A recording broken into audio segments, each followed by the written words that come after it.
જય હિન્દ બધા મિત્રોને. તો મિત્રો આજે આપણે જણાવશું કે આઈબી ઇન્ટેલિજન્ટ ઓફ બ્યુરો જે 455 વેકેન્સી આવેલી છે આઈબીમાં સિક્યુરિટી આસિસ્ટન્ટ એન્ડ મોટર ટ્રાન્સપોર્ટની અંદર જે 10 પાસ અને તમારી પાસે ફોર વ્હીલનું લાયસન્સ હોવું જોઈએ. તો એના વિશે એક માહિતી જણાવવાની છે. ઓફિશિયલ નોટિફિકેશન દ્વારા હું તમને માહિતી જણાવીશ. અને મિત્રો જેટલી હું તમને માહિતી આપતો હોય છે એ ઓફિશિયલ નોટિફિકેશન જ્યારે પ્રસિદ્ધ થાય અને ઓફિશિયલ નોટિફિકેશન જાણીને એના અંદર જે માહિતી આવે એ જ હું હંમેશા જણાવતો હોય છે. અને તમે મારી ચેનલ પર નવા હોય તો લાઈક કોમેન્ટ એન્ડ સબસ્ક્રાઇબ કરજો મારી ચેનલને, અને તમારા મિત્રોને પણ શેર કરજો. મારા ચેનલ પર તમને આવી જ બધી માહિતી મળતી રહેશે, ગવર્મેન્ટ જોબ અથવા તો કોઈ પણ એના રિલેટેડ કે તમને કામ આવી શકે. તો ચાલો, જય હિન્દ. હું તમને ઓફિશિયલ નોટિફિકેશન પર તમને માહિતી બધી જણાવું. મિત્રો, તો આ છે ઓફિશિયલ નોટિફિકેશન. તો આપણે ટોટલ વાત કરીએ જે આઈબી નું ઓફિશિયલ નોટિફિકેશન છે એના દ્વારા. તો એમાં બધી વેકેન્સી ટોટલ ફાળવવામાં આવેલી છે. ટોટલ વેકેન્સી છે 455.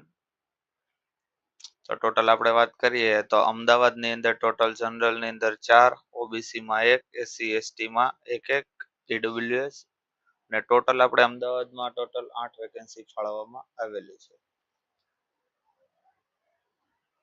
ટોટલ 455 છે. તો તમે આ રીતે તમારા જે તે સ્ટેટમાંથી તમે ભરો છો એ સ્ટેટનું તમારી પાસે ડોમિસાઇલ સર્ટિફિકેટ હોવું જોઈએ. આ છે intelligent of bureau, ministry of home affairs, government of India, security assistant motor transport exams. તો નીચે વાત કરીએ ટોટલ વેકેન્સીની વાત કરીએ આપણે. તો આ કઈ પોસ્ટ છે? General central service group C, non gazette and non ministerial. પગારની વાત કરીએ તો 21,700 થી 69,100 in the pay matrix plus admission central government allowance. આટલો તમારો બેઝિક પગાર છે, પ્લસ તમને જે ભથ્થા મળવા પાત્ર હોય એ અલગથી તમને મળે છે.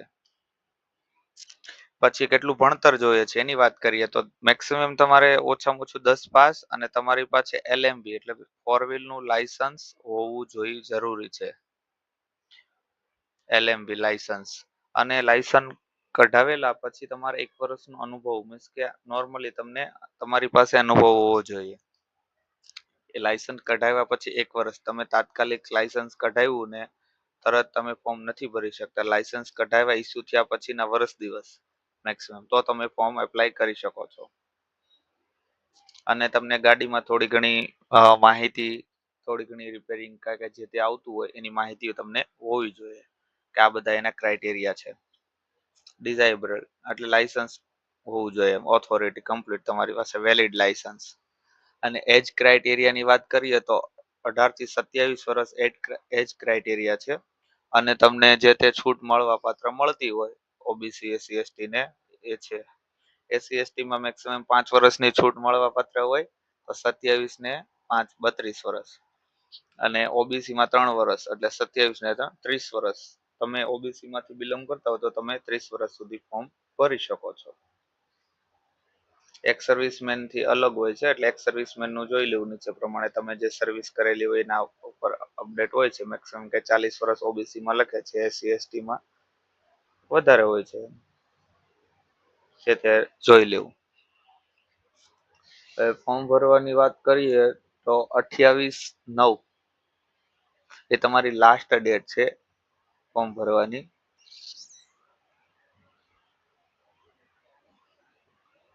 ક્લોઝિંગ ડેટ છે તમારે. અત્યારે તમારા ફોર્મ ભરવાના ઓલરેડી સ્ટાર્ટ થઈ ગયેલા છે, અને 28/9 પહેલા તમારે ફોર્મ ભરી દેવાનું છે.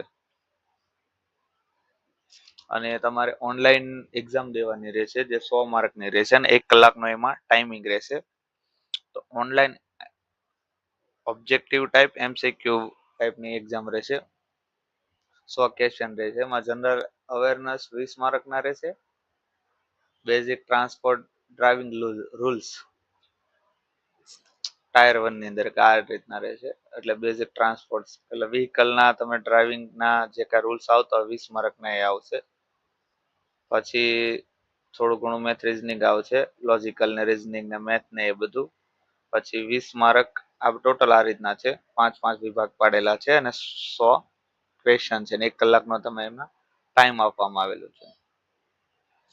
અને ટાયર 2 માં વાત કરીએ તો આ તમારે નોર્મલી તમને વ્હીકલની આખી ઇન્ટરવ્યુ લેવામાં આવે છે કે પ્રેક્ટિકલી રીતે કે તમને આમાં શું રિપેરિંગ કરતા કે કઈ નોર્મલી થોડું ઘણું આવતું હોય, બહુ બેઝિક હાર્ડ નથી. બાકી આ રીતનું આમાં લખેલું છે તમે motor mechanic and driving test cum interview.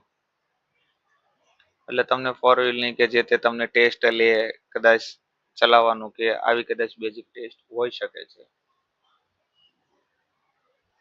અને tier will be minimum cut off mark 14 for the tier exams tier 2.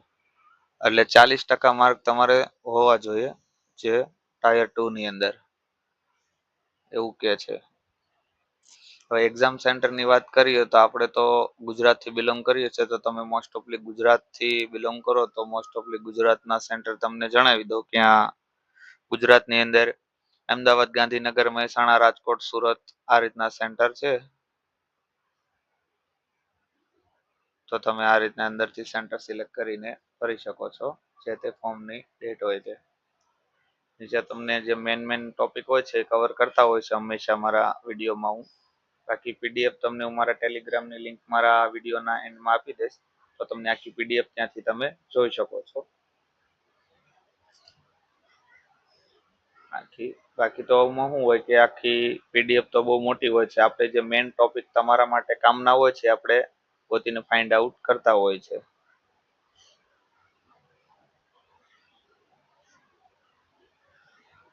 6/9 થી તમારા ફોર્મ ભરવાના સ્ટાર્ટ થઈ ગયા છે અને 28/9 સુધી ફોર્મ ભરાશે અને ઓનલાઈન તમારે પેમેન્ટ કરવાનું છે 550 પ્લસ ટોટલ 650 રૂપિયા તમારે અંદર પેમેન્ટ કરવાનું છે ઓલ કેન્ડિડેટ માટે.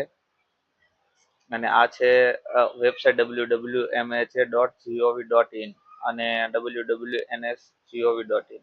આ એની વેબસાઇટ ઉપરથી તમે કમ્પ્લીટ ફોર્મ ભરી શકો છો, રજીસ્ટ્રેશન કરીને એપ્લાય કરી શકો છો.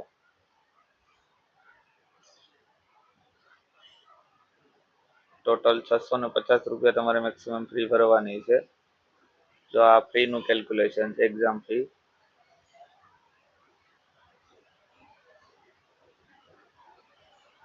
100 રૂપિયા એક્ઝામ ફ્રી છે અને પ્રોસેસિંગ ફી 550 રૂપિયા છે. થોડુંક અઘરું કહેવાય મિત્રો, બટ શું આપણે ફોર્મ ભરવા માટે આ જેનો ક્રાઇટેરિયા છે તો ફી ભરવી જ પડશે. ઓનલાઈન તમે યુપીઆઈ અથવા ક્રેડિટ કાર્ડ, ડેબિટ કાર્ડ કોઈ પણ માધ્યમથી તમે પેમેન્ટ કરી શકો છો ઓનલાઈન.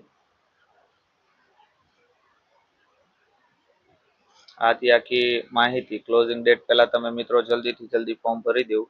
અને કોઈ પણ માહિતી અમે જ્યારે દેતા હોય તો ત્યારે એની જલ્દીથી જલ્દી તમારે એપ્લાય જ્યારે સ્ટાર્ટ થાય ત્યારે ભરી દેવું જોઈએ. હંમેશા ખાસ ધ્યાન રાખવાનું ગમે એ ફોર્મ ભરો એમાં ખાસ તમારે એટલું ધ્યાન રાખવું જોઈએ મિત્રો. તો આખી એની માહિતી હતી, બાકીની તો કોઈ લાગતી નથી, છતાં તમારે જોઈ લેવી. પણ તમારે એપ્લાય આ રીતે કરી દેવું જોઈએ. તમને એક્ઝામમાં શું પૂછાવાનું છે એના વિશે તમને માહિતી આપી દીધી, ફોર્મ ભરવાની લાસ્ટ ડેટ અને ભણતર શું જોઈએ છે મોસ્ટ આપણે તો એ વધારે જોવાનું હોય છે. બાકી તો કોઈ પીડીએફમાં તો આખું મોટી હોય છે. આ રીતની માહિતી છે તો હું તમને આખી માહિતી જણાવી દીધી. તમને મારો વિડીયો ગમ્યો તો લાઈક, કોમેન્ટ એન્ડ સબસ્ક્રાઇબ કરજો. અને તમે મારી ચેનલ ઉપર આ રીતે તમને બધા જ ગવર્મેન્ટ જોબ રિલેટેડ અથવા તો કોઈ પણ જોબ રિલેટેડ ઇન્ફોર્મેશન તમને મળતી રહેશે. નવા હોય તો તમારા ફ્રેન્ડ સાથે સબસ્ક્રાઇબ કરજો અને તમારા ફ્રેન્ડને પણ સજેસ્ટ કરજો. જય હિન્દ મિત્રો.